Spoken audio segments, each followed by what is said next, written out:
doon sa interpretation noong eligibility requirement requiring active membership sa General Assembly, which we question, Ron. Kino-question natin yung interpretation nun dahil nililimitahan nila yung definition ng active member doon sa pag-a-attend lamang ng General Assembly, where there is no distinction, there is no definition at all to be found doon sa bylaws ng POC. So, kino-question natin yon.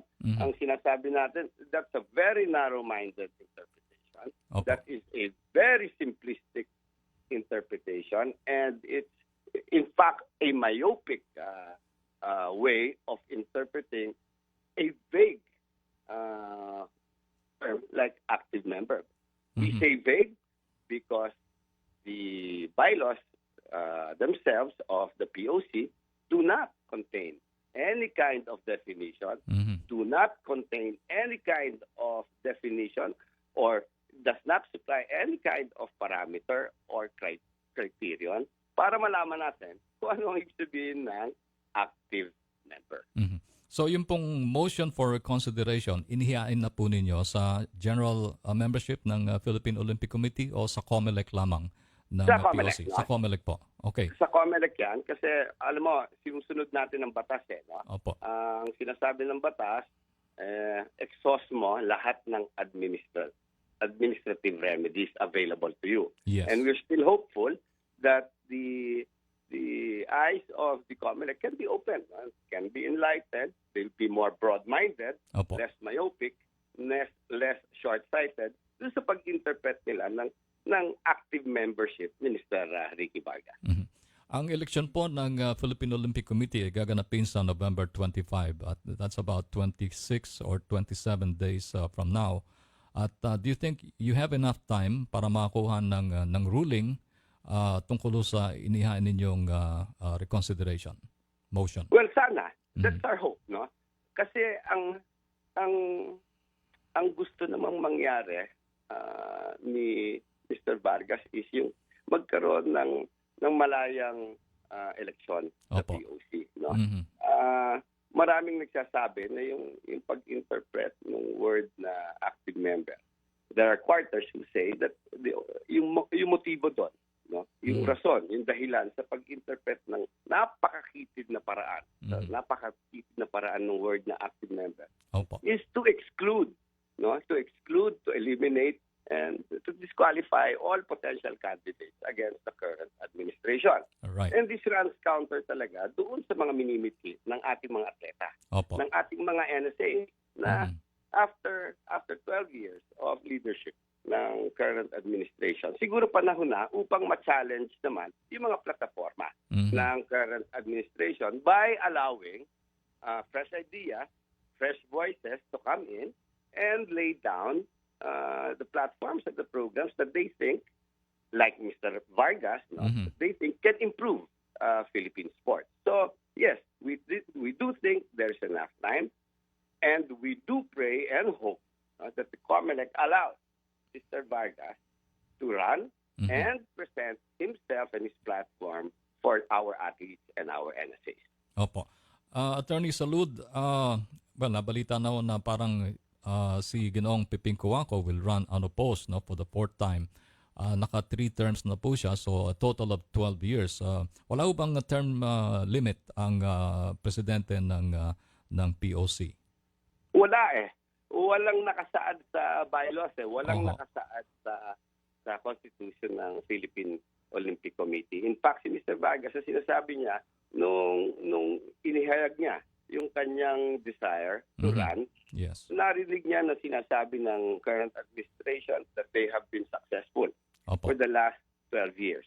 So be it. Yan ang sinasabi ni Ricky Vargas. I will not question the performance.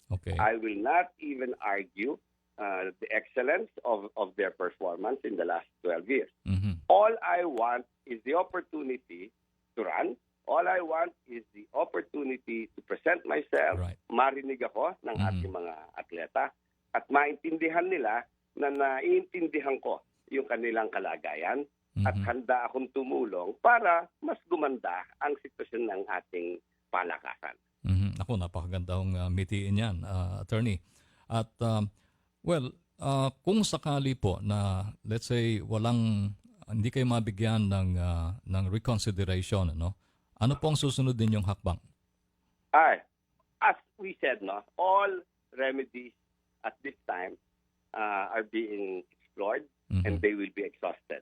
The services of lawyers have been engaged by Mr. Vargas precisely for this purpose, and they're meeting, and they're now in the process of determining the best way to go, whatever happens after the COMELEC takes action on our motion for reconsideration. Opo. Okay, we will leave it at that, Attorney Chito. But in the meantime, on a lighter note, kumusta na po ba after your very successful stint in the PBA as a commissioner and president? Ano na po ang pinagkakaabalahan ninyo ngayon? Ay, salamat sa pagtatanong, Ronnie. Matagal tayo hindi nakapagkwentuhan. Well, nagbakasyon ako and then slowly getting into the groove of things uli para mag-practice uli ng pagiging abogado. Maraming salamat sa pagtatanong. Sige po, salamat po, Attorney Chito Salud, for joining us here on Action Sports at sa marami ninyong paglilinaw. Mabuhay kayo, Ronnie, at maraming salamat sa pagkakataon. Ron, salamat. Okay, salamat po. Cheers to you too. Attorney Chito Salud, spokesperson ng Alliances of Boxing Associations in the Philippines. All right, or ABAP. 12:49 in the afternoon at mamaya po makasama man natin si Ginoong Raul Roque, Naalala ko nga pala si Raul kasi he's a person who wears many caps, So meron siyang race chip, meron din siyang mga ano tawag doon, mga sunblock, protection from the sun. And then syempre, magpapasalamat din tayo sa Kruberg, Kruberg on your feet. Ayan. At mamaya we'll meet Raul Roque once again dito po sa Action Sports dahil merong malaking event na gaganapin dyan sa I think SMX Convention Center. Ito naman yung para sa mga car enthusiasts, dahil yung Manila Auto Salon ay napakatagal na rin, Doon gaganapin? Oo, doon gaganapin yon. So we'll ask him later on about that event. Meantime, nakikinig din si ito, kaibigan natin ito, magaling na photographer ito, si Randolph? Randolph De Leon. Yung kanyang kapatid si Carolina Kua. Hello, Randolph. Okay. Nabanggit ko kanina, ito may kukwento ko sa iyo, Althea. Kasi nung bago ako sa radyo, I was working with ito sabihin ko na FEBC, Radio International, yung Far East Broadcasting Company. Working student ako noon So, I do my work, yung aking mga newscasting, hosting chores in the morning, pati yung aking pagsusulat hanggang mga bandang tanghali, and then pumapasok ako sa school, sa UP. So, ganun schedule ko almost every day, And minsan naman, pag inaabot ako ng gabi doon sa school, uwi ako doon sa may Karuhatan. Kasi doon ako nakatira sa compound, Malaki yung compound ng FEBC dyan sa may Karuhatan, pagdating ng 12 midnight, wala nang masasakyan jeep. Wala nang jeep, So, ginagawa ko naman many times. Naglalakad ako, mga 1.5 kilometers going to the compound. Naglalakad sa dilim. Medyo naglalakad sa dilim. Oo nga, tama ka. Dahil hindi masyadong kukunti yung ilaw nung time na yun. Doon sa may Karuhatan, merong sementeryo before getting to the... Uy! Ano yun? May cemetery, public cemetery, doon sa kaliwa ng kalye, before reaching the compound, yung gate ng compound. Ako hindi ko magagawa yun, maglalakad sa dilim sa cemetery. Merong kanta ganyan. Nakakatakot yun Naglalakad sa dilim. Ewan ko kung merong parang something like that, But from a distance, may nakita akong aso kulay itim, Hindi ginawa ko. Aso lang yun, Aso. Sabi ko, nakaupo lang, Sabi ko, patay mali ako, kunwari, hindi ko siya nakikita, Hindi ko siya nakita. So, patuloy ako sa akin paglalakad. Nung natapatan ko yung natapatan ko na yung aso. Umungol ba naman? Yung ungol na, Ungol na para sa parang mga ano. horror, di ba? Ganon eh. Karipas ako ng takbo. Talagang takbo ko yung mabilis. May dala Bakit, akong ang tanong, may naramdaman ka bang kakaiba? Like, Wala naman. kasi pag may espiritu talaga doon, Hindi, siguro, sabi ano, nila, parang- tatayo yung balahibo mo. Actually, parang may mga Pakiramdam mo, na-imagine. lalaki yung ulo mo. Kasi na-experience ko rin yun. Ganon? Oo, nung nasa Oo. bahay ako sa Cagayan. Oo. Tapos, nandun lang ako. Tapos, naramdaman ko na lang na biglang lumaki yung ulo ko. Yun yung parang pakiramdam ko. ganon. Pakiramdam Hindi ko. ka- Tapos, parang tinayuan ako ng yung balahibo. Wala balahibo. naman akong Oo. nakita, pero ganun lang yung pakiramdam. Oo. Kasi ako naman, parang may mga na-imagine meron, ako. oo. Kasi madalas dati noon, nanonood tayo ng mga pelikula, di ba? Mga horror films. Ngayon, hindi na ako masyadong nanonood yan eh. But nung time na yon, di kumaripas ako ng takbo, no? Papunta doon sa gate ng FEBC. Alam mo ba, yung medyo mataas yung gate eh. I think mga 6 feet high or 6.5 feet high. Nalundag ko yun, ha? Napaakit akong gano'n. Tapos, muntik na akong makagat ng aso. Ganun talaga. Eh. Naitaas ko Pag pa yung paa ko. nakakaramdam ka ng takot, brave. Magiging brave ka lang. Naitaas ko pa yung paa ko kaya hindi inabot nung aso eh. And then buti na lang gising yung gwardiya, no? So nabuksan kaagad ako doon sa gate. Ayun, kaya nga sabi ko, kaya very memorable sa akin yan eh. Pag napapadaan ako dyan sa may karuhatan. Ano? Meron ka ba bang ibang experience maliban doon? Na nakakatakot? Siguro a few days after that or a few nights after that, no, natutulog ako, no. Ganun na naman, meron akong napanaginipan na medyo nakakatakot. And ang feeling ko, nag-levitate ako. Merang umangat ako doon sa higaan ko. So, talagang nakatakot yun kasi hindi mo alam, hindi ka makakilos, hindi ka makapagsalita. Buti na lang yung tinuro sa akin. Nangyari din yun sa akin. May tinuro sa akin yung aking spiritual advisor noon. Sabi niya, when you feel something like that, you talk to Jesus. Yes. No? Parang sasabihin mo, Jesus is my Lord. Go away. Parang utusan mo yung kung ano man, spirito. Experience ko na rin yan. And then bigla akong Afraid bumagsak. talaga ako. Parang feeling ko bigla akong bumagsak. Bumalik ako doon sa pagkakahiga ako sa bed. No? Yun parang totoong nangyari yan sa akin. 2 beses. But I'm thankful na wala namang masamang nangyari. But totoo yun, no? Pagka meron kayong na-experience na something medyo evil, Walang ibang just pray. tatawagan, Call on God, di ba? At talagang matatakot yan. Parang sila yung kakaripas ng Alam mo takbo. ba yung yung tinatawag nilang astral projection? Kasi nangyari din yun sa akin. Yung natutulog ako tapos bigla nakita ko na lang yung sarili ko na humiwalay. Parang humiwalay yung katawan ko. Ako. That's tinatawag nila yung astral projection. Na-experience ko yun ng isang ganon. beses. So, yun. Nagdasal ako, yun. Buti na lang, bumalik yung soul ko doon sa body ko. Yan. Wow. So, Anyway, napapag-usapan lang ho natin yan dahil nga malapit ng undas. At meron na mga nag-Halloween. Yung dati-rati dito sa ating stasyon, dito sa Radyo 5, merong costume party eh. Randy, ano na nangyari? Ania, wala ngayon. O kasi nag-champion ng Radyo 5 eh. Si Randy nga hindi na nag-costume, nanalo pa rin eh. Okay, 12:56 in the afternoon at binabati ko rin si Joshua Eugenio Lopez. Joshua Lopez, ano na yan?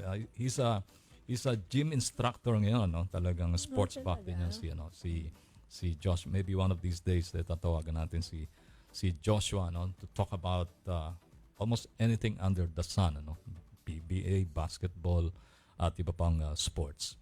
At susunod po after ng ating news update, I think kung ready na si Raul Roque, we can put him on at para matanong na natin siya about the forthcoming event, itong Manila Auto Salon 2016. In the meantime, gusto ko ring batiin si Trish Roque, yung dati rin ho nating kasama ho natin until now at paminsan-minsan nagpipinch hit sa atin pagka wala tayo rito. Salamat Trish for giving us some materials dito sa ating programa ngayon. At maganda yung gesture ng Meralco Bolts, no? For Barangay Ginebra, yung kanilang pagbati through Mr. Al Panlilio, no? At well, we wish Meralco Bolts also the best, no? Dahil napapasok nitong All Filipino Conference. At ito yung pinaka-prestigious na conference sa PBA. Puro Pinoy ito, no? Puro Pinoy yung mga naglalaro. At well, the defending champion, sino ba ang defending champion? San Miguel Beer, no? At maraming magcha-challenge ngayon sa San Miguel. And one of them could be Meralco Bolts. And of course, ang Ginebra contender din dyan, no? At pati na yung ibang mga teams, no? Rain or shine, may bago silang player. Si James Yap na pumalit kay Paul Lee. Na si Paul Lee naman ay nasa NLEX Road Warriors under Coach Yeng Giao. So sa ating PBA draft, ang sabi ay nasa maaring top picks ngayon sina Mac Bello at si Rafael Banal. At actually mamaya na po gaganapin ang draft sa PBA. Diyan po sa Robinson's Place, Manila, starting at 4 p.m.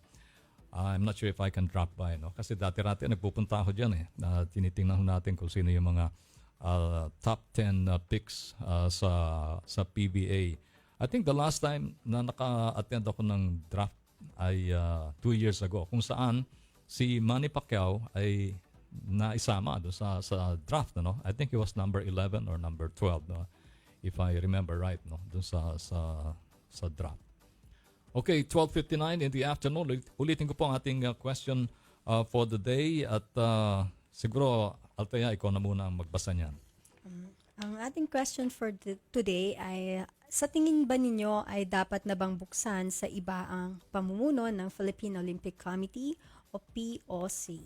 Ayan. At well, tama-tama kanina. Send nyo lamang po ang inyong mensahe sa ating Facebook fan page. Yes, sa Facebook at gayon din po sa ating text line. Itype po ang AXPO, AKSPO, space your message and then send to 2929.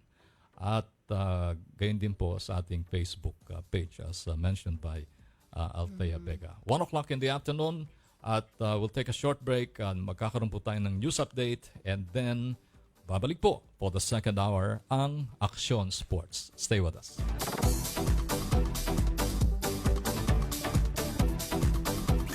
Magbabalik ang paborito mong programa pagkatapos ng ilang paalala dito sa Radyo 5 92.3 News FM. Introducing the all-new Suzuki Celerio, an extra-large small car. Built with a small on the outside, big in the inside idea, the all-new Celerio delivers excitement and easy maneuvering, cleverly packaged to offer impressive interior space and luggage capacity at the same time.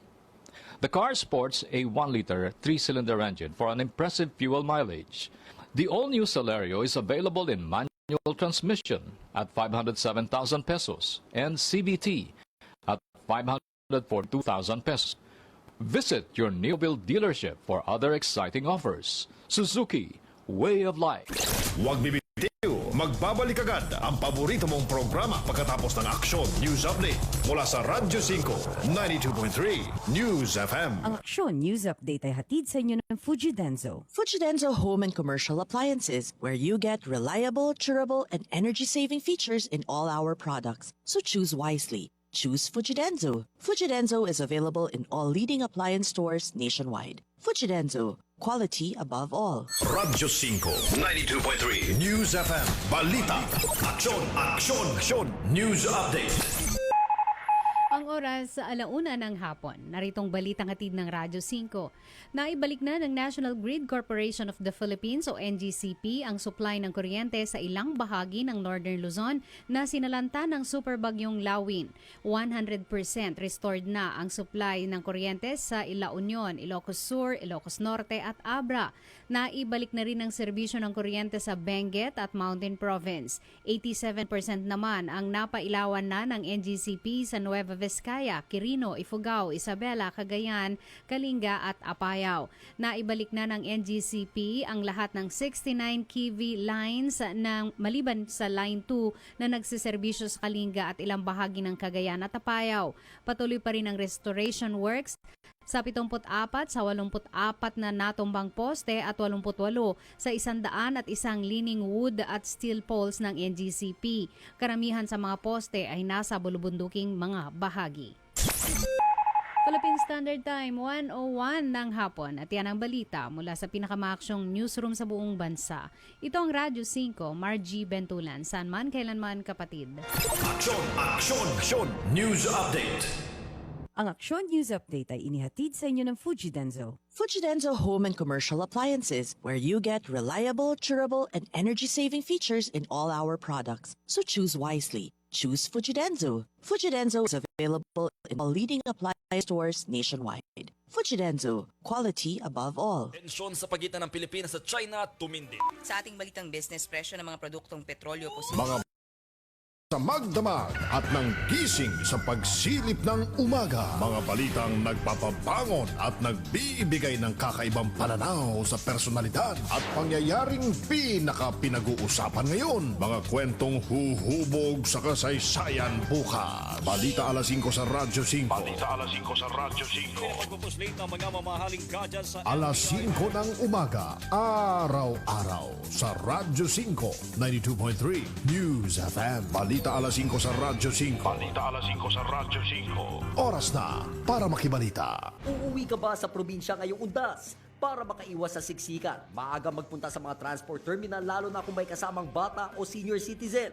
Magdala ng tubig, pati na first aid kit sakaling magkaroon ng emergency o sakit sa biyahe. Lumapit sa Police Assistance Desk na nakatalaga sa mga transport terminal kung may napansing kahina-hinalang bagahe sa inyong paligid. Para sa anumang emergency, tumawag agad sa aming hotline sa 922-5155. Renz Ongkiko, Rescue 5. Transmitting live from our brand new studios at TV5 Media Center and Reliance Mandaluyong. By land, by sea, and on air. Mula sa pinakamaksyong newsroom sa buong bansa. 25,000 watts. Radyo 5, 92.3 News FM. Iwanan mo na ang lumang tunog ng AM. Nagbabalik ang paborito mong programa dito sa Radyo 5, 92.3 News FM. Ron De Los Reyes, Action Sports sa Radyo 5, 92.3 News FM.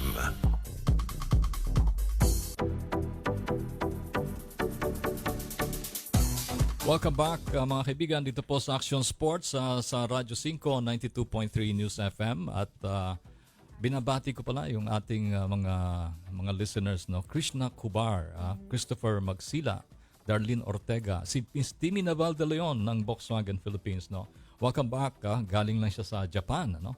Of course, si JC Caballero, organizer ng World Travel Expo. Dennis Orlanda Eroa. Dennis Eroa, how are you? Edwin Rodriguez, no? Ating kaibigan.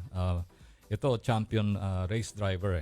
Sabi ko, one of these days, imbitahin natin, no? Para mag-guest din dito sa ating programa si Edwin Rodriguez, no? Siguro for next month, yan, makikiguest natin si Edwin.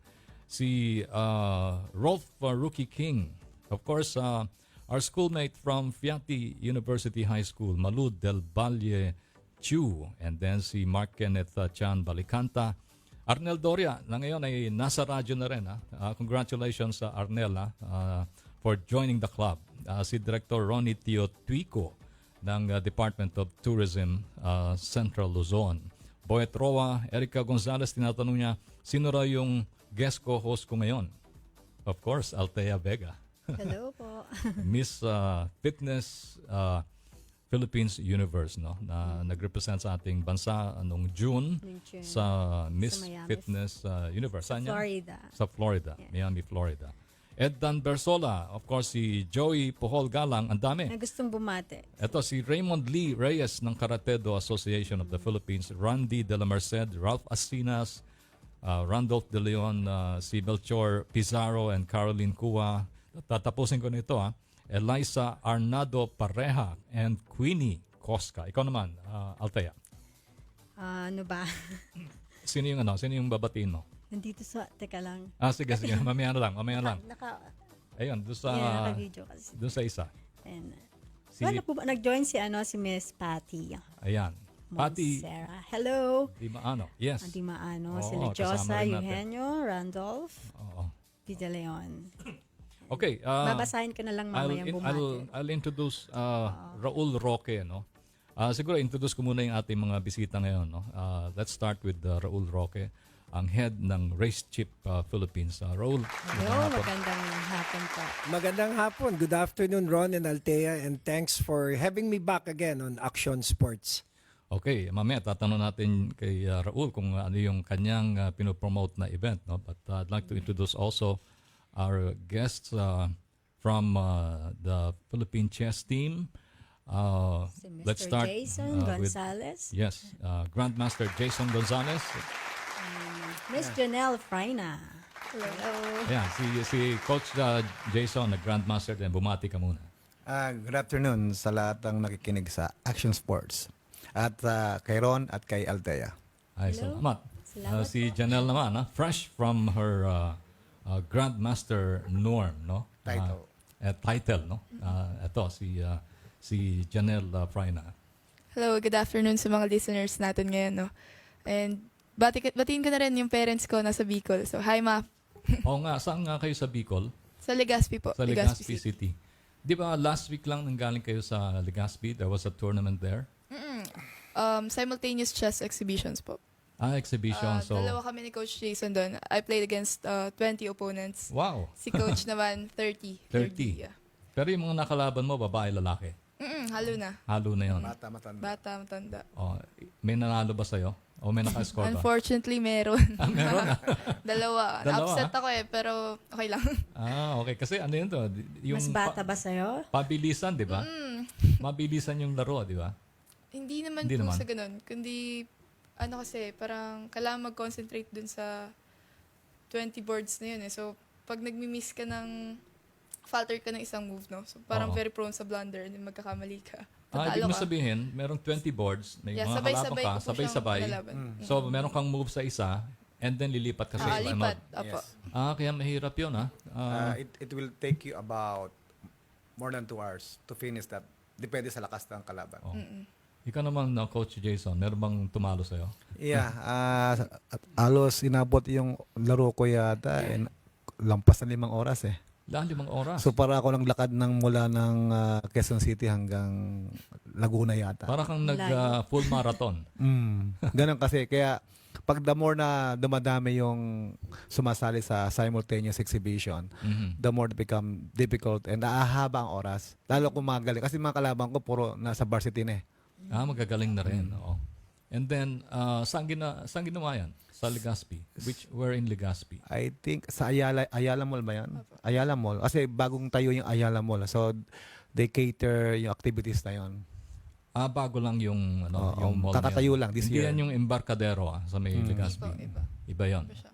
Okay, babalikan natin si Coach Jason and Janelle. Raul, Manila Auto Salon. Ano bang participation ng race chip yan sa Auto Salon na yan? Okay, for the Manila Auto Salon, Ron and Althea, race ship will have an entry, no? So meron tayong entry dito. This will be the monster trucks, off-road, SUVs, and most of the trucks that you will see at the Manila Auto Salon, some of them are powered with the race chip tuning kit. And then meron kang dalang poster. Siguro ipakita natin. Pakita mo sa ating pakita natin, mga viewers. So, sa mga televiewers, saka mga nakikinig. So ito yung Manila Auto Salon with Sophie also. We will have the Manila Auto Salon on November 3 to 6 at the SMX Convention Center along MOA. Malapit na pala yan. Yes. So that will be on Thursday. Yes, Thursday na, next week after this Undas holidays. Sa SMX Convention SMX Center. Convention. So all the halls are fully booked from Hall 1 to Hall 4. Ganon karami yung yung mga entries Yes, it's going to be a combination of cars that are dressed up, no? So it's a salon, it's an auto salon. Then you will also see SUVs and off-road vehicles. So it's really going to be a sport and truck show also. Ako, marami ring mga models dyan. Oh yes, definitely. Yeah, the Race Ship Angels unfortunately cannot make it now, but they're listening. Sila talaga. Michi, Rachel, Jasmine Ko, and Shimi Ferrer. So you'll meet them. You meet the Race Ship Angels on Friday, Saturday, Sunday, around 3 p.m. to 7 p.m. at the Ultra Racing booth. And then yung admission dyan, meron bang admission fee? Yes, admission fee natin very affordable. It's 100 pesos per day. Per day, okay. Sige, babalikan natin si Raul at baka meron kayo tatanong kay Raul, Althea. Pwede ba akong Sige, tanong ka. maging model doon sa magazine niya? Pwede, Sinasabi pwede, niya. no? Kasi sa Race Ship, fit na fit. Oo nga, tama. Okay, let's go back to Coach Jason and kay WGM Janelle Fraina. Janelle, a few weeks ago, we also featured you through a taped interview. No? But ngayon, nakikita ka na ng ating mga viewers dito sa ating studio. But it's been mga 1 month na rin, no? Since you earned the title, no? Na first Filipina Grandmaster. I think it was on September 12 nung nakuha ko yung title. More than a month na. More than a month. Yeah. Saan yan? Sa Azerbaijan. Sa Baku, Azerbaijan. And before that, you competed in the World Junior Chess Championships. At I think naikwento mo sa atin na medyo disappointed ka dun sa iyong performance doon because you were leading towards the last few matches, di ba? Ikaw yung number 1 and then pagdating ng mga last few yung mga remaining last 3 rounds. At ilang Last 3 rounds. last three rounds bumaba ka doon sa parang naging number 5. Maybe you can share with us briefly yung nangyari doon. Hindi kasi sa World Juniors Chess Championship sa India. Para kasi yung goal ko lang doon is just to perform well. Kasi last year ko na And third time ko na rin sumali sa competition na yun. And then parang gusto ko lang masurpass yung previous rankings ko. No? So I don't have a clear plan na talagang mag-lead ng group. No? Kasi nga, so far naman sa mga dating sali natin sa tournament na yun is wala pa masyadong nakakaabot ng ng top 3, ganun. So parang big deal yun sa akin. No? Dumating yung round 10 and then I was leading the group. Ang laki ng chance ko na maging World Junior Champion and sana yun. That's really historic sana. Kaso, yun nga lang nangyari sa akin. Upon reaching that kind of moment sa buhay ko, parang masyado ako natuwa, masyadong nag-celebrate agad. No? Instead of trying to focus and concentrate para sa mga remaining games ko. Parang, kasama na yung pressure and then early celebration ng success. Parang ganun. So yeah, natalo ako doon. But after having that kind of experience, no, parang ginamit ko lang yun sa lesson para dun sa parating na Chess Olympiad. So, nung nag-Chess Olympiad ako sa Baku, Azerbaijan, yun, I just enjoy the game, nag-relax lang ako. Dumating yung pagiging woman grandmaster ko. Pero kung ikaw ay nagkampiyon dun sa Junior World Championship, automatic ba yun na grandmaster? Yeah, automatic woman grandmaster title and then may IM norm pa, coach, no? May IM norm and then slot sa World Cup.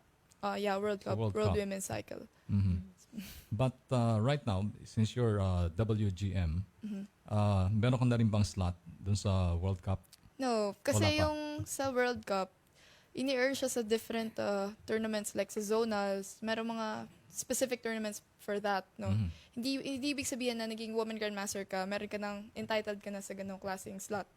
No? So I need to play with other tournaments para ma-earn ko yun, yung slot na yun. I'm supposed to be yung World Juniors nga sana, kaso na-miss ko yun. But anyway, bata ka pa naman, no? At, how old are you now? 20 years old. 20. Imagine Kailan that. ka nag-start I started playing chess when I was 11 years old. 11.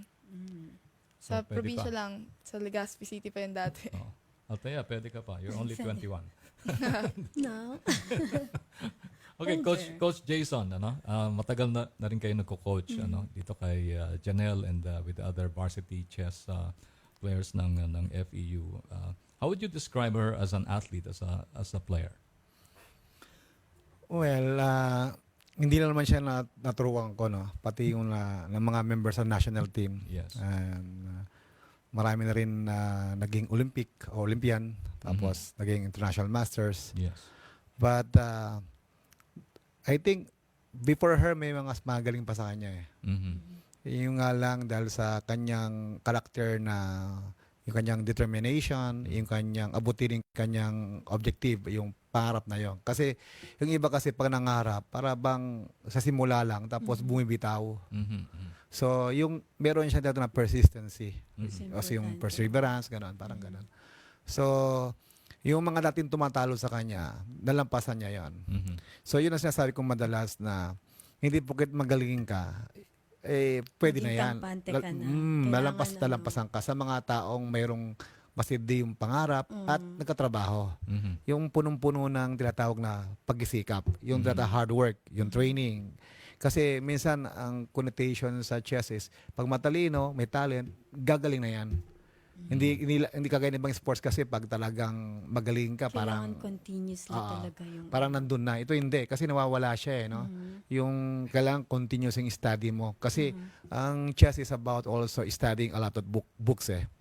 Kaya siya talagang masipag magbasa ng libro din dahil nga siya ay honor student din. Because itong fortunate siya ngayon ng psychology sa FEU. And she is graduating with honor, cum laude. Wow. Kaya Yeah, congratulations. Congratulations. Birang-bira yung ganyan, Yung parang Matalinong nag-excel sa bata. sports, but at the same time, nag-excel din sa academics. So, cum laude. She will be graduating as a cum laude. yeah. Yung may add ko ba doon sa nasa bamagat niya yung World Junior Chess Championship. Actually, hindi niya nababanggit kasi hindi niya binabanggit yun. Para bang nagkasakit yan eh. Ng last 3 rounds because of na-pressure siya. Yun ang nasabi nga niya yung barabang natuwa na siya. Pero may pressure na nangyayari sa isang player yan eh. Kahit naglaro ko ng basketball, may mga pag malapit sa championship, kinakabahan ka na eh. Hindi niya na-handle ang proper yon because of so much of the things, thinking na magka-champion siya, may mga nagko-congrats sa kanya. Ang dami-dami hanggang hindi niya na kaya masustain yung saya o yung pressure nung baka matalo siya, baka manalo naman siya. Ang hirap i-handle yung kung first time ka. First time niya kasi yon sa ganong klaseng level ng international. Although nagkalaro siya, pero hindi ganong kataas. So, siguro, yung kaya nasabi niya, na she was planning at that time to have a decent finish. Natataas na siya masyado. Hindi niya alam kung anong gagawin niya. So, para bang she was caught unprepared having that kind of position or yung kanyang talagang standing at that time.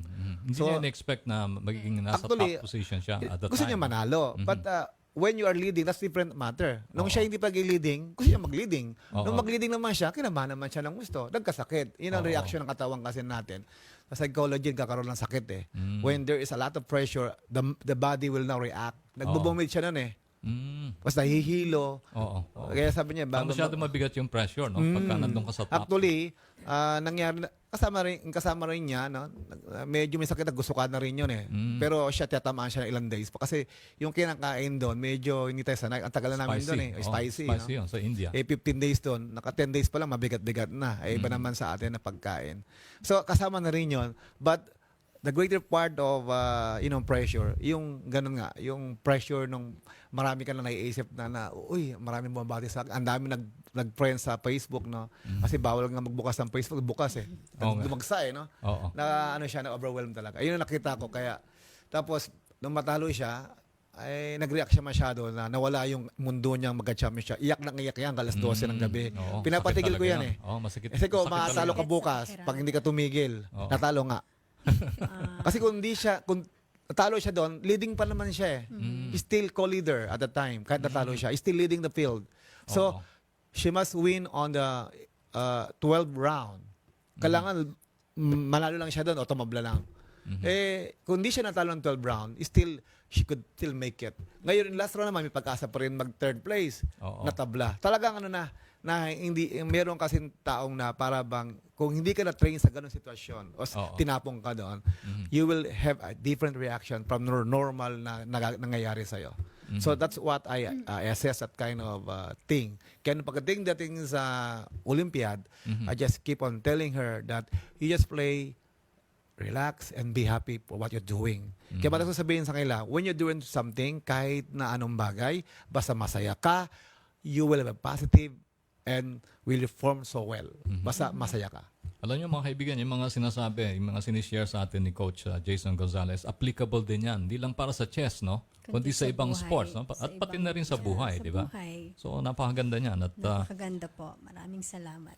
Okay, si Janelle, because at that time, she was, of course, bata pa itong si Janelle, no? Imbang, totoo ba yun? Merong fear of defeat.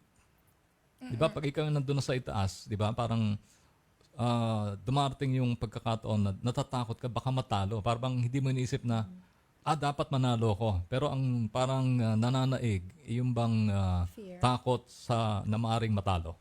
Ganun ba yung naramdaman mo? Totoo yun. Actually, meron nga nabanggit yan sa book no. Dapat kapag naglalaro ka ng chess game or even ibang sports no. Pag inisip mo kaagad na matatalo ka, parang kung saan nangyayari talaga.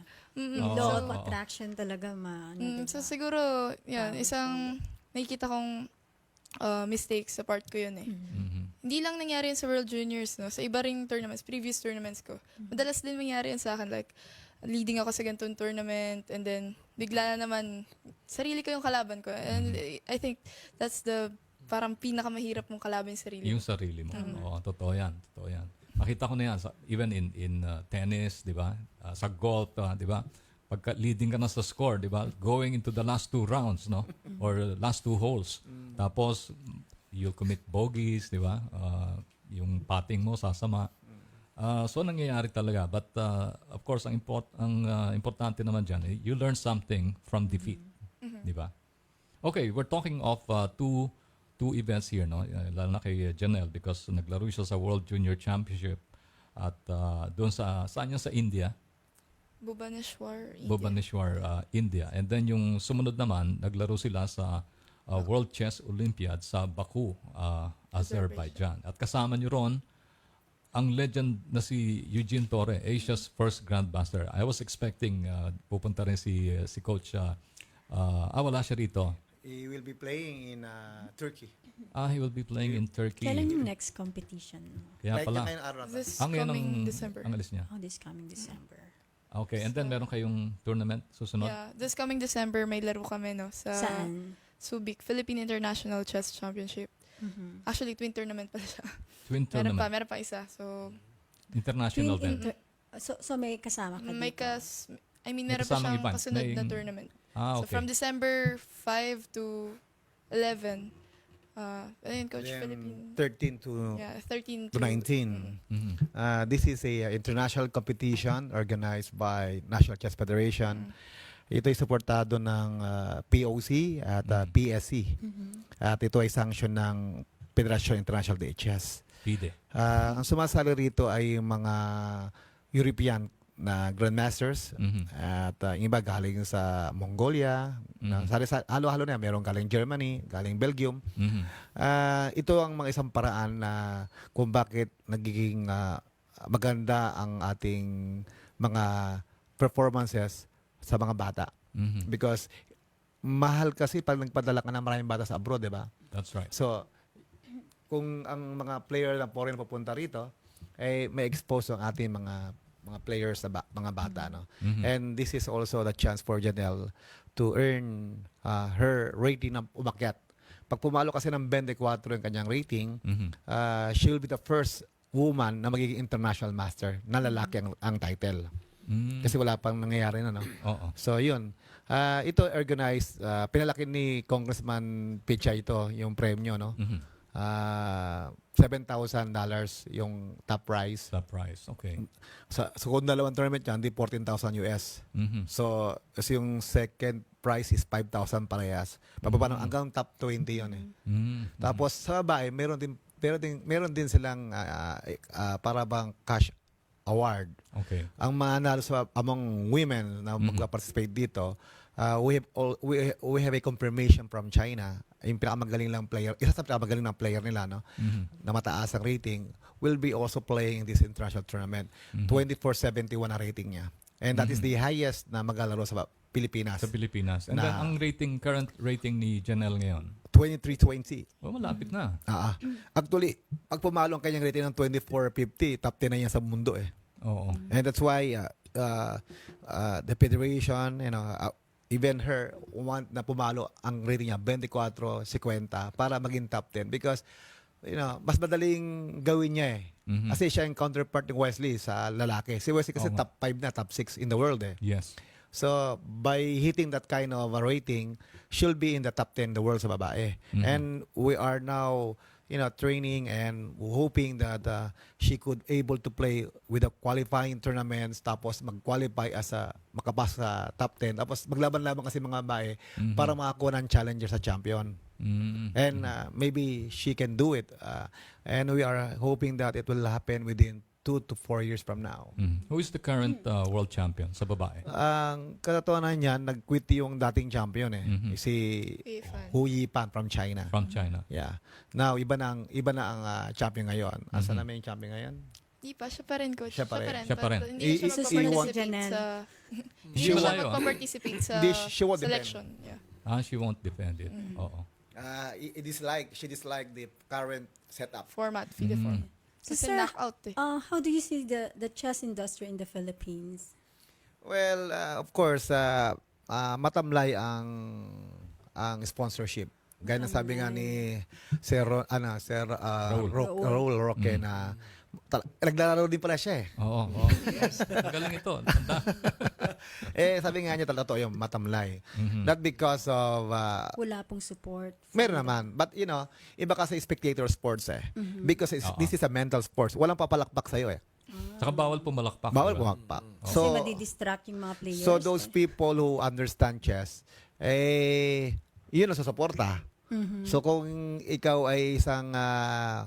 ordinaryong nanonood lang. Hindi kagaya ng basketball, kahit di mo marunong, pag tumira, alam mo, pumupuntos. Palakpakan yun, di ba? Layup, exhibition. Ito, nagsacrifice na ng kombinasyon. Osmatic ka after 4 moves. Maganda yun, pero hindi mo appreciate yun. Ano ba yung nangyari doon? So, yun ang diferensya. But, this is a kind of sports where mental sports to eh. Kaya, a sound body, a sound mind, no? Kaya, nagko-complement para maging kompleto ang isang tao. Kaya nga kami, mga player na chess player, we don't just training for our mind. We also training physically because a sound body, a sound mind dapat eh. So, kailangan din na mag-exercise namin. Kaya, malaki rin ang kinakain na training sa physical exercises. Alam mo, coach, nakausap ko a few times, no, si Eugene Torre, no, ating first GM. At sabi nga niya, yung chess talaga, mental game. But he has to prepare for it physically, no? Laging nasa gym yan. Tapos nagba-basketball din, di ba? At kumakanta pa. Parang may exercise ng vocal cords. Actually, sila Janelle din, yung makasama niya sa varsity, no? At kahit nung nag-training kami before Olympiad, nag-zumba kami. Zumba naman. Yeah. Kasi kailangan namin physical. So, at least before the proper training for chess training, we have at least 2 hours na kailangan mag-exercise. Kasi pag umupo ka doon sa board, naglaban kayo ng kalaban mo, may 6 hours eh. 6 kailangan hours. kunyari, 6 hours a game. Kung meron kang 9 games to 13 games, ang mahaba yun. Grabe ka pagod yan. 6 hours na nakaupo. Oo, babaksak ang katawan mo. Kasi ang mental mo, pag malaging pagod, hindi ka kaya ng katawan, bumabaksak eh. Kaya ngayon taong mayroong problema, may depression, madaling pumayat at talagang nagkakasakit, nag-iiba muka, nag-iiba na yung kulay ng kanyang skin. Oo. Kaya ang player na chess, sabi nga nabasa ko, no, is like equivalent ng naga-mining. Yung naga-mining, naga-mamimina, no? Oo. Yun ang katumbas ng isang laro. Kaya mabigat talaga. Kaya kung makarami ka niyan, pwede ka mamayat, malus ka ng pounds eh. Oo. Ako nga na-lose ng pounds na naglaro ako. Itong sa Legazpi. Hindi, noong 2006. Ito, itong National Championship. Sa National Championship. Usually, mga ilang pounds ang pwedeng mawala. Siguro, mga 5 pounds. Depende kung Nag-lose gaano. siya So, ng i-recommend ko ito doon sa mga gusto mag-lose ng pounds. Nag-lose siya ng pounds dahil sa stress. Dahil sa stress. very- Hindi healthy yun. Okay. Kailangan Alright. mag-lose ka ng pounds pero sa tamang exercise. Sa tamang exercise. Okay, tutuloy natin yung ating discussion tungkol dito mga kaibigan. 1:32 na po, we'll take a short break and then magbabalik po ang Aksyon Sports.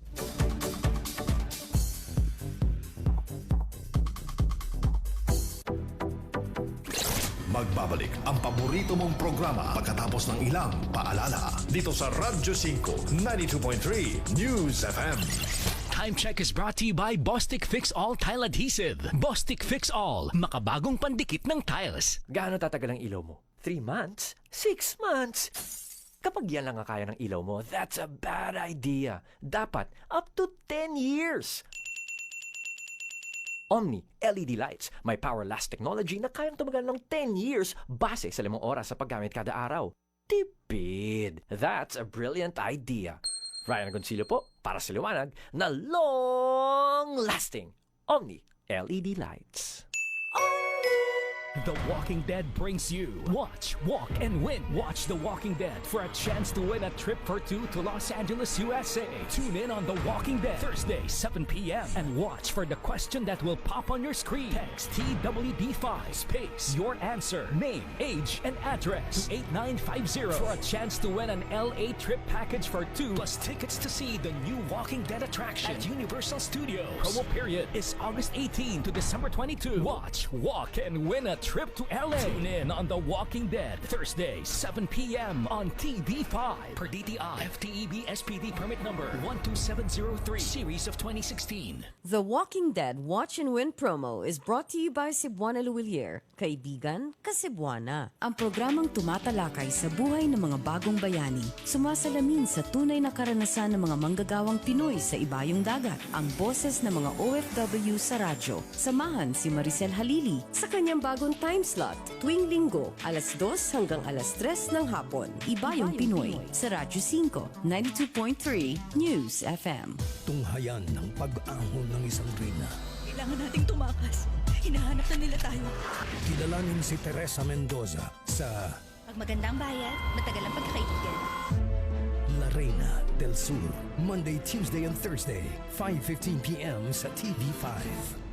Walang bias. Pupunta na po kasi sa mga politiko sa Mindanao. Aka po may masabi pa pong pangalan. Walang Bawal inuurungan. po talaga ang notes. I really have to warn you. Diretso sa punto. The decision is final. Para sa kanyang kapuri-puring performance bilang moderator ng Pilipinas Debates noong May 20, si News 5 Chief Luchi Cruz Valdez binigyang parangal ng 6th Eduk Circle Awards bilang host ng Pilipinas Debates. Saksihan ang kanyang kahusayan sa aksyon at reaksyon on TV5. New heroes will rise. Who will make it to the country's biggest league? Watch the 2016 PBA Rookie Draft this Sunday, 3:30 p.m. on TV5. Tensyon sa pagitan ng Pilipinas at China tumindi.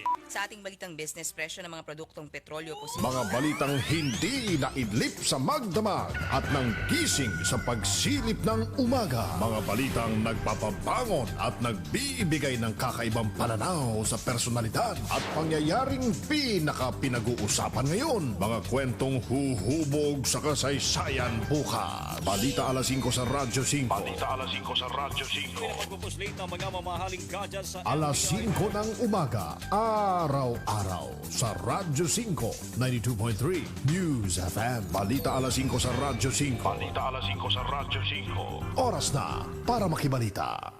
Maagap sa balita, maalam sa issue. Sa Kamindanao, ang tinatahak na daan ay para magkaroon ng mapayapang pamamaraan ng paglulutas ng mga problema ron at hindi nadadaan sa baril o hindi nadadaan sa lakas. Alisto sa informasyon at serbisyo. Handang-handa sa pagbukas ng bagong umaga. Orly Mercado. Oh!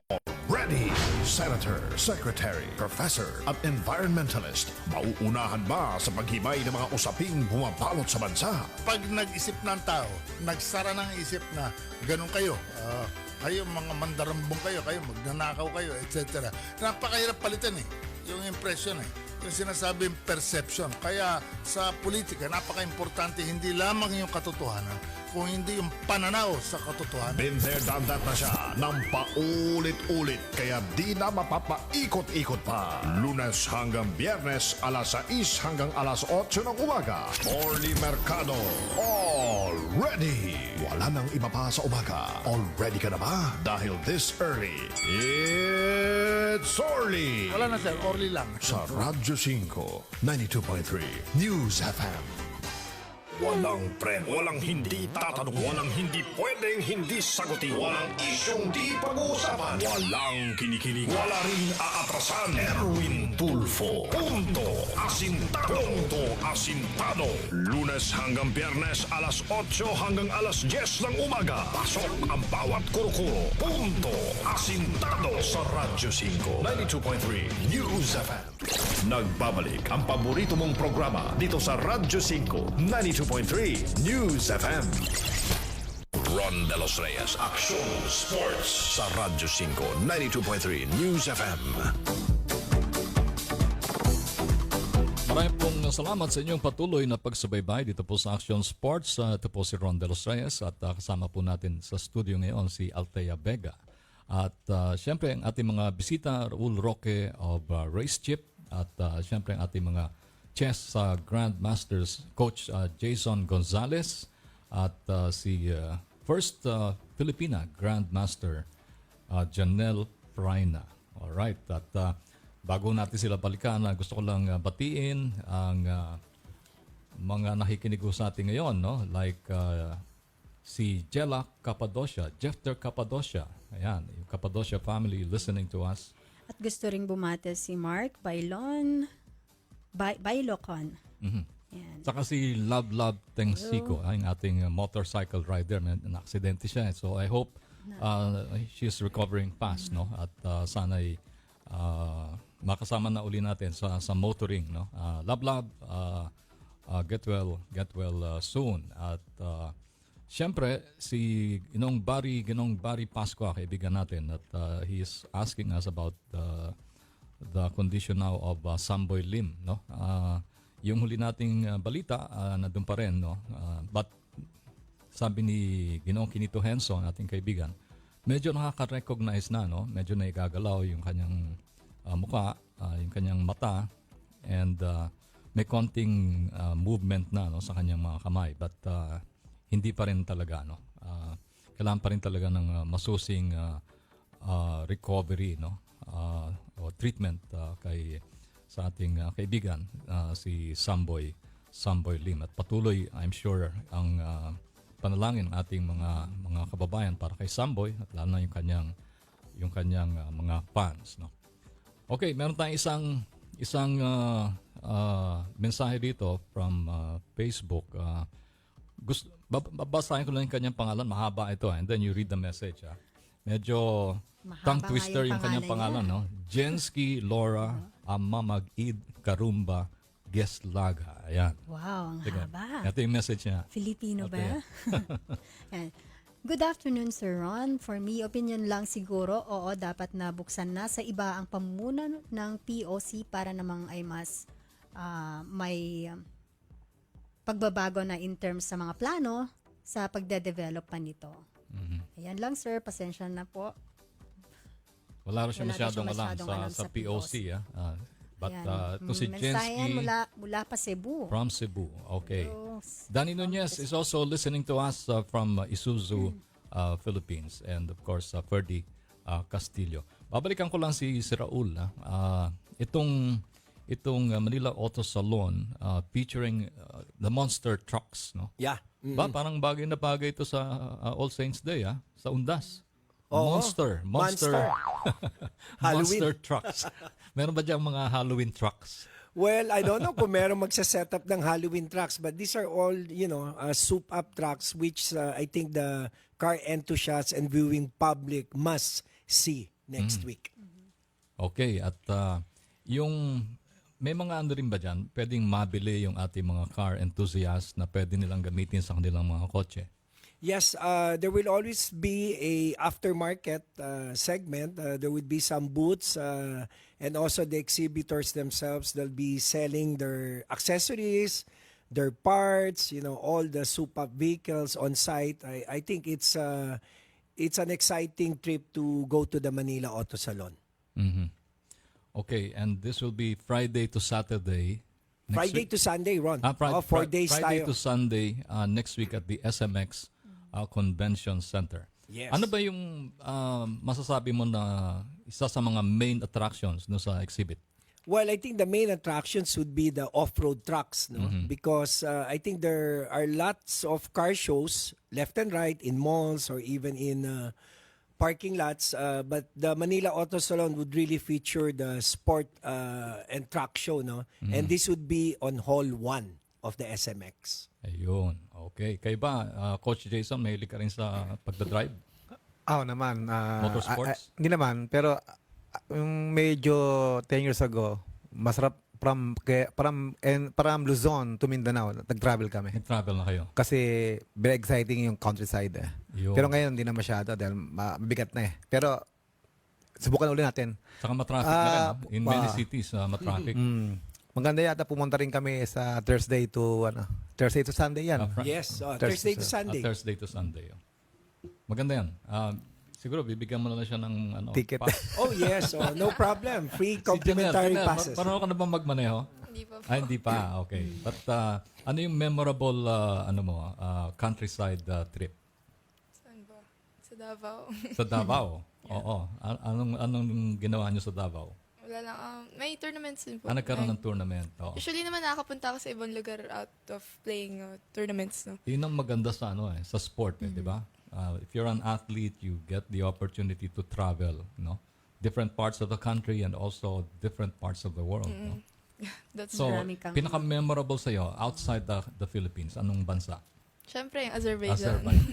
Itong Azerbaijan, it used to be part of the Russian Empire, di ba? Yes, USSR.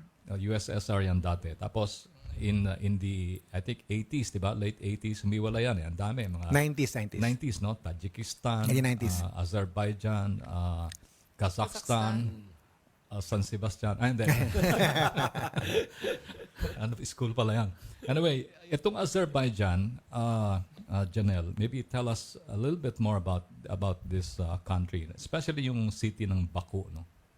Yung Baku, Azerbaijan, no? Parang may tulad ko siya sa parang ancient city, no?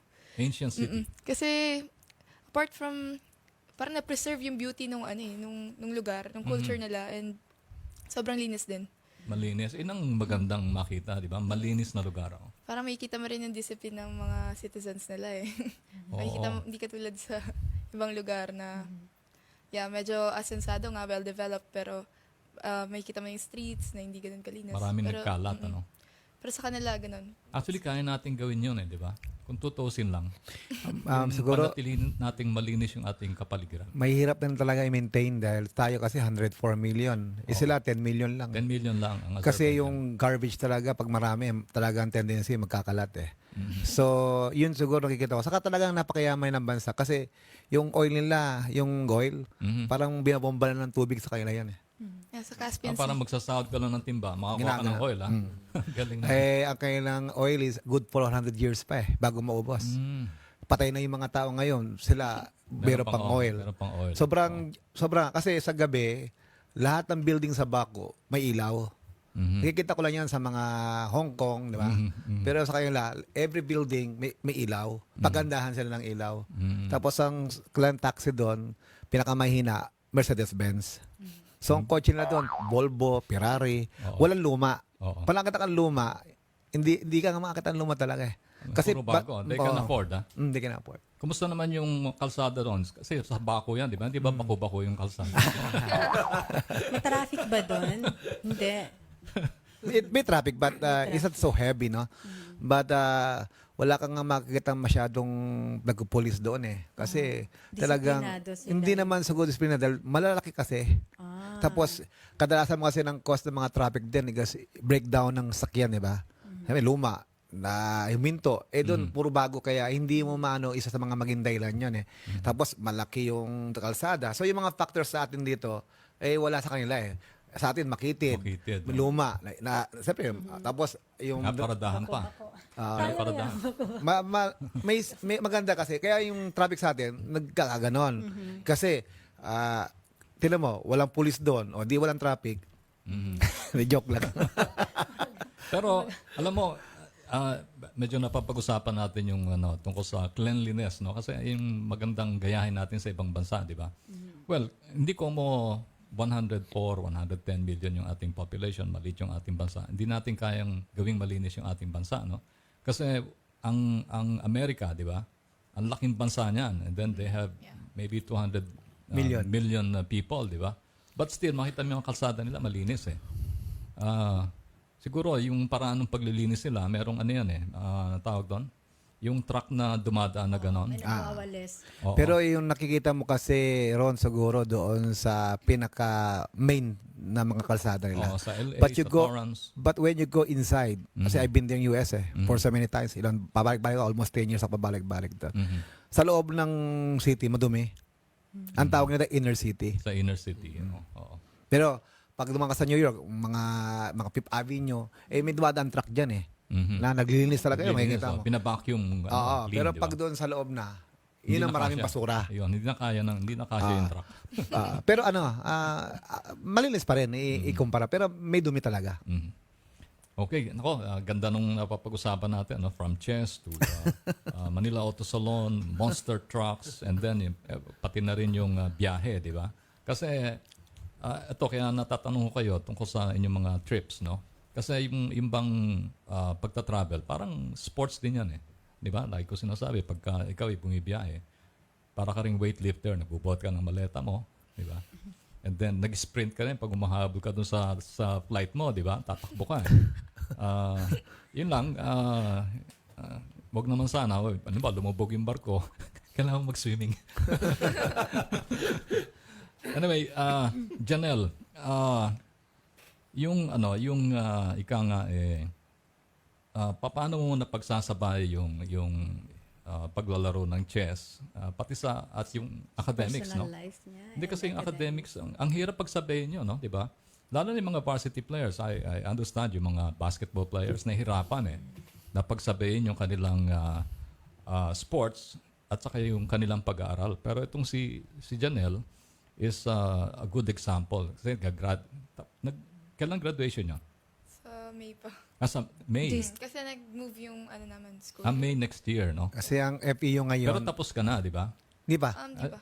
Psychology ba ang course? So. Isang sem pa. 1 sem pa. Pero in-announce ng presidente ng FEU cum laude, magiging cum laude. Candidate for cum laude. Candidate pa lang. To be safe, no? Ayun, candidate. Pero almost almost sure na yun, no? Presidente na yung nagsabi. O nga, paano mo napagsasabayan? I think yung chess and academics, they're closely related, di ba? Kasi mental pareho. Kaya sabi ni Coach yung sa chess, you need to read a lot of books para gumaling ka. And same thing sa academics. Hindi ka naman gagaling dahil lang sa nagturo yung professor mo, no?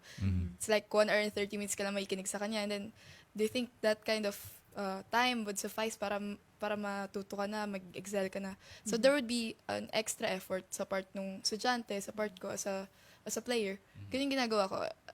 Every time na alam ko na may tournaments na dadating, or same thing sa pag may exam ang dadating, talagang nagbibigay ako ng time for training, for doing my homeworks. And siguro yun, yung isang key, one word lang for that, time management. 2 words pala, time management. Time management, no? Ang tagal ko nang napag-aralan yung time management, no? College pa lang, uso na yung term na yan, time management. No? Paano mo hatiin yung oras mo, pag-aaral, pagsisimba, yung sa family, di ba? Maybe you can give us an example, paano mo ginagamit yung time management? Kasi, siguro i-break up mo into hours, ilan yung dinidevote mo sa training. Kasi nung pa lang ako, nang nasa high school pa lang ako, I'm used of doing timetable. Nagsusulat talaga ako. Gusto ko physical ko siya nakikita. I mean, parang mariremind ako kung ano talaga yung gagawin ko for the day. And sabi rin niya sa akin ni Coach Jason na it would be really effective kung gagawa ka ng timetable. Hindi lang, kasi minsan may commitment kang gawin yung isang bagay, pero Hindi mo you know, nagagawa. merong mga kasi- outside, merong ibang factors na magdadrag sa'yo para hindi mo magawa. So with that kind of thing, na ginagawa ko talaga siya, as in, nakikita ko. So parang makukonsensya ka naman kung hindi mo gagawin. Oo nga. There's a parang Kaya sense of guilt inuuna kung mo, hindi mo no? nagawa. Meron siyang daily time record. From 5 o'clock in the morning, gigising yeah. siya. Monday, Tuesday, Wednesday, Thursday, gano'n. Tapos, 8, 9, 10, sinusundan niya yan. So, papasok niya doon yung kanyang... Anong oras ka natutulog? 9 dapat. 9. Pero lately nga, medyo di na nasusunod na maayos. Like Mas 10 late ng something. konti. 10:30. Pero lalo nung hindi ko pa nakuha yung Woman Grandmaster title, talagang, kasi yun nakikita kong ingredients, key ingredients dun. Kailangan ko talagang maging consistent dun sa pangarap ko, no? And pag sinabi kong gusto ko maging Grandmaster, siguro hindi lang sa salita, I need to do it by actions. Kaya action sports. Action sports. Yeah. Thank you, Coach. O nga pala, talking about sports, no, meron tayo pa-plug dito. The Centennial Senate President Coco Pimentel Golf Cup, November 19, for the benefit of the Pacemaker Bank Project. At ito'y gaganapin sa Eagle Ridge Golf and Country Club, General Trias, Cavite. Naku, naglaro nga pala ako ng golf nung Monday, no, sa Santa Elena. Tagal, 1.5 years ako hindi nakapaglaro. But mabuti na lang at nakapag-driving range ako before that, no. So hindi masyadong masama yung laro ko. Actually masama eh. Ang konsuelo ko lang doon, I was able to make a 50-foot putt, no. Galing sa labas. And then pinat ko yung bola, pumasok. So, yun lang, okay na, masaya na ako.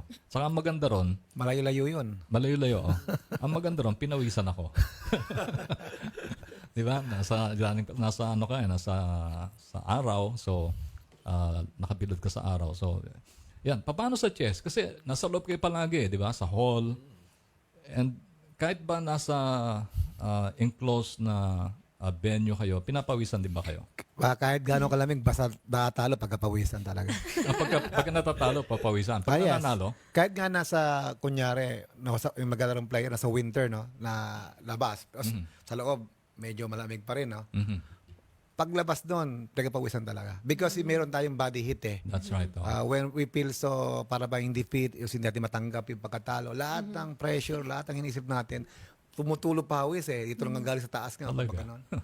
At pati loob, pati sa likod, nagpapawisan. Nangyari na rin sa akin yan. At yung kwento ni Grandmaster Torre, talagang nagpawisan siya. Nung matalo siya kay Rible, no?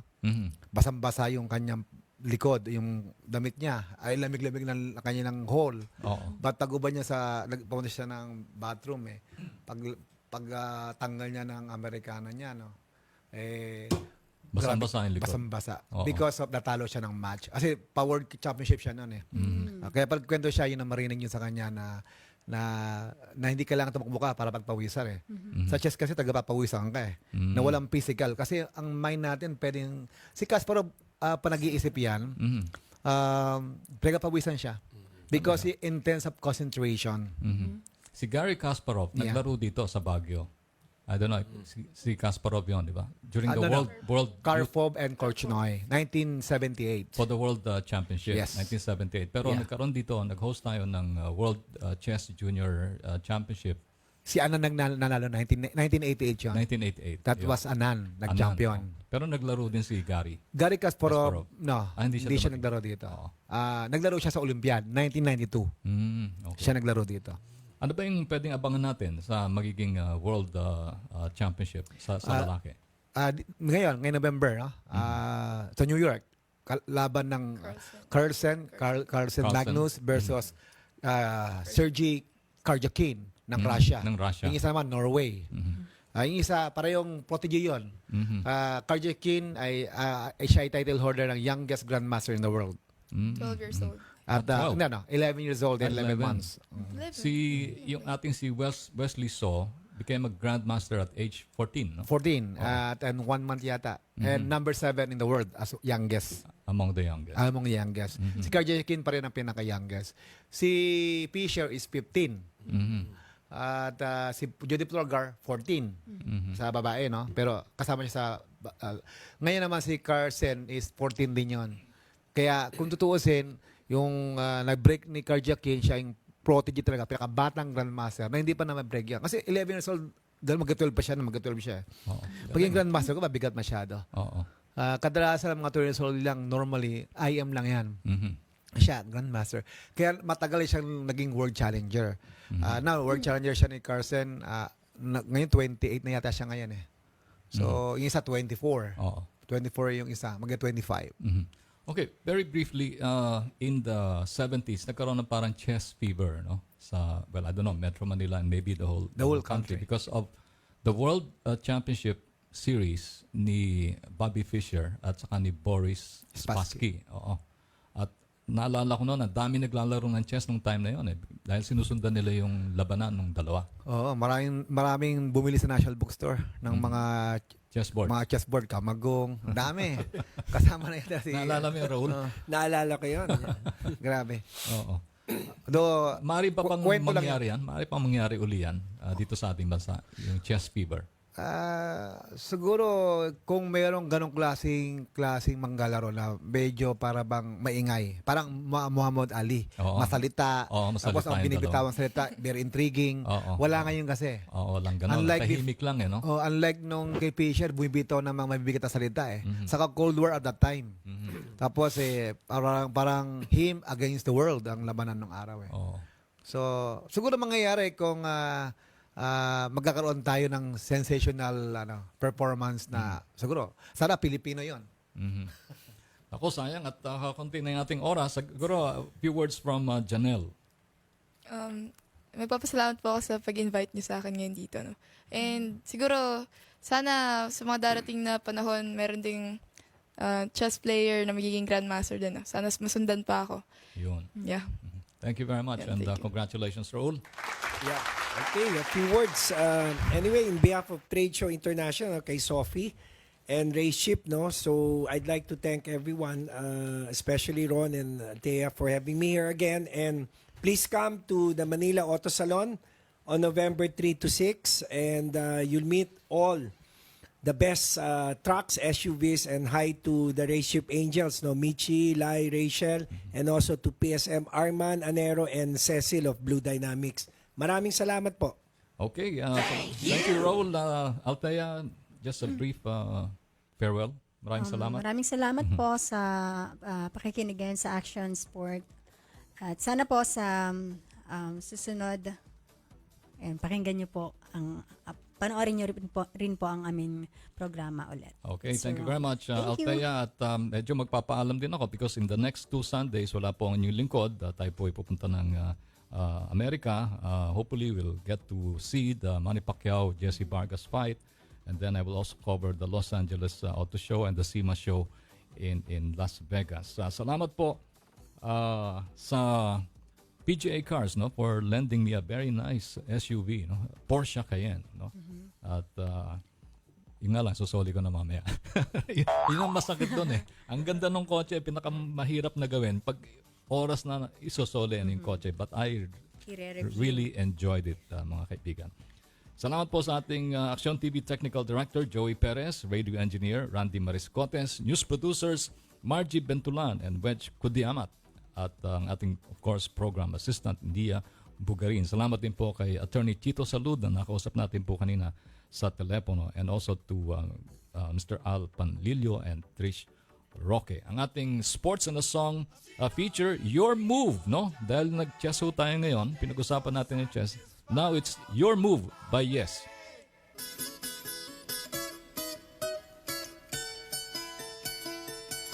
Abangan po ninyo ang susunod na programa, Ibayong Pinoy with Maricel Halili. Until next week at the same time, dito po sa Radyo 5, actually after 2 weeks. Hindi ko pa alam kung sinong hahalili sa atin, no? But maraming po salamat. Enjoy sports, stay healthy, pray before you drive, and drive safely all the time. Maraming po salamat.